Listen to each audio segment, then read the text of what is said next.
Hej alle sammen, og velkommen til en gennemgang af LexioWidget opsætning og funktioner.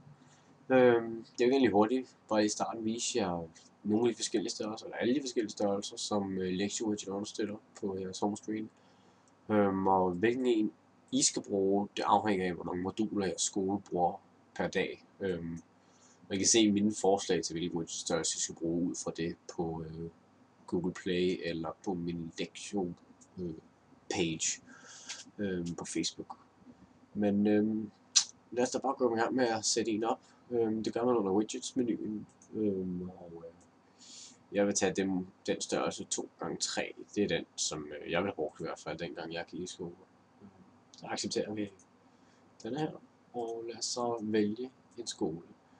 Som I kan se, så er alle skolerne i Danmark, der bruger Lexio, det er tilføjet her helt automatisk. Så selv hvis det er en ny skole, der kommer, og ikke har haft Lexio før, så vil den være her også. Den henter det direkte fra Lexio.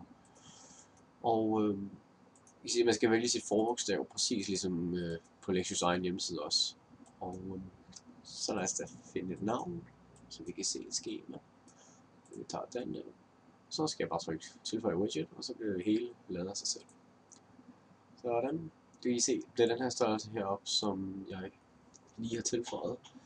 Og altså ikonerne siger sig selv meget, men man kan gå frem og tilbage, hvis man gerne vil se andre dage end netop den dag, man er på i dag. Hvis man trykker på refresh her, så hentes en ny udgave af den dag, man står på allerede. Hernede i hjørnet kan du se præcis, hvornår det skema, du ser på, er blevet hentet. Og når du beder widget om at gøre noget, så tænker den hernede. Lige nu går det mere hurtigt på min computer, på den her, og det er fordi, at det er en simuleret Android-udgave. Så kan jeg også trykke på hjem-knappen, og det bringer mig hen til i dag, og det vil jeg altid gøre.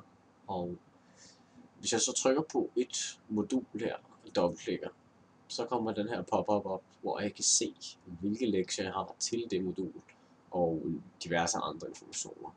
Og hvis jeg trykker på Lexio URL hernede, så åbner det modul så direkte i browseren, så I hurtigt kan trykke på links, eller hvis der er et led efter dokument, så kan I være logget ind og downloade dokumentet direkte til telefonen. Jeg kan lukke ned her i hjørnet, eller jeg kan bare trykke i det gennemsigtige område, så lukker den ned af sig selv også.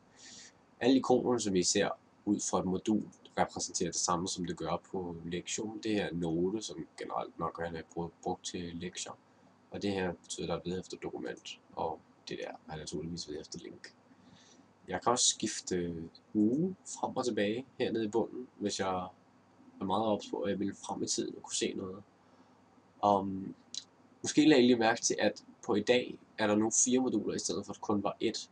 Det er simpelthen fordi, at Lexios mobilhjemmeside fungerer på den måde, at når dagen ligesom går længere frem, så de moduler, der har været, forsvinder fra i dag. Så hvis vi trykker på hjem igen, så vil det sidste modul være det eneste, der er tilbage nu. Sådan der. Så det er jo egentlig meget smart. Hernede i spørgsmålstegnet, hvis man trykker på det, kommer der en lille beskrivelse af, hvad det er, jeg fortæller jer her også. Altså, hvad man kan gøre i LexioWidget, og et link til LexioWidgets Facebook-side. Så hvis I har nogle spørgsmål, eller hvis jeg er i tvivl om, hvad man kan, så kan man altid læse her. Og hvis I har nogle spørgsmål, så skal I bare skrive til mig på Facebook-siden. Jeg vil gøre mit bedste for at hjælpe jer at besvare jeres spørgsmål. Jeg håber, I bliver glade for at bruge det.